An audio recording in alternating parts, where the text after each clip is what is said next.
জয় গৌর বিষ্ণুপ্রিয়া, জয় শ্রী শ্রী মা, জয় শ্রী শ্রী দাদা। প্রিয় দর্শক শ্রোতা, গৌরপ্রিয়া ইউটিউব চ্যানেলের পক্ষ থেকে আপনাদের সকলকে জানাই আন্তরিক প্রীতি এবং শুভেচ্ছা। নিত্যানন্দ প্রভুর পরবর্তী সময়ে শ্রীখণ্ডে নরহরি সরকার ঠাকুর গৌর বিষ্ণুপ্রিয়ার যুগল ভজন প্রতিষ্ঠা করেন। নরহরি সরকার ছিলেন দাপরে শ্রীকৃষ্ণের মধুমতি সখী। তিনি শ্রী গৌরাঙ্গকে মধুর রসে কান্তা ভাবে ভজন করতেন, কিন্তু বিষ্ণুপ্রিয়ার অনুগতি ব্যতীত কান্তা ভাবে শ্রী গৌরাঙ্গের পূর্ণ ভজন করা কখনোই সম্ভব ছিল না। এবছর 14 ফেব্রুয়ারি ছিল মাঘী শুক্লাশ্রী পঞ্চমী তিথি। এই তিথিতেই সনাতন নন্দিনী বিষ্ণুপ্রিয়ার আবির্ভাব হয়েছিল। তারই শুভ জন্মদিন পালন হয় বহু গৌর ভক্তবৃন্দের বাসভবনে। বিষ্ণুপ্রিয়ার দুই সখী ছিলেন, একজন ছিলেন কাঞ্চনা, আরেকজন ছিলেন অমিতা।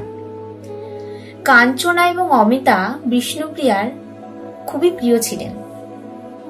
এই কাঞ্চনা এবং অমিতার রসকন্দলের একটি অপ্রচলিত গান পরিবেশন করলেন সমহিতা নাগ এবং ঋষিতা সরকার।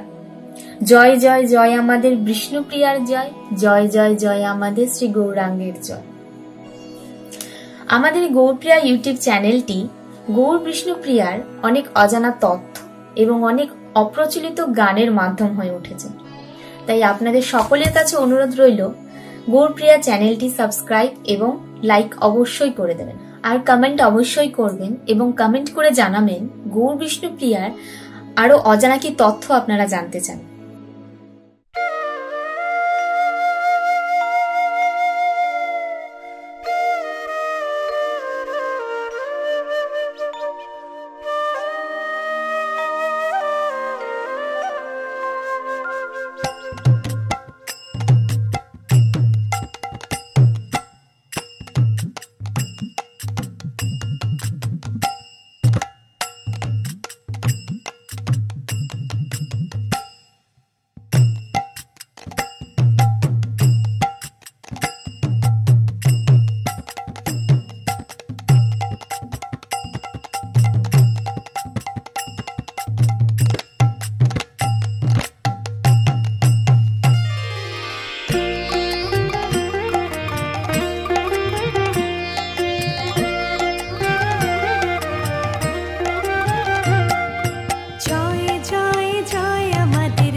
ছইয়া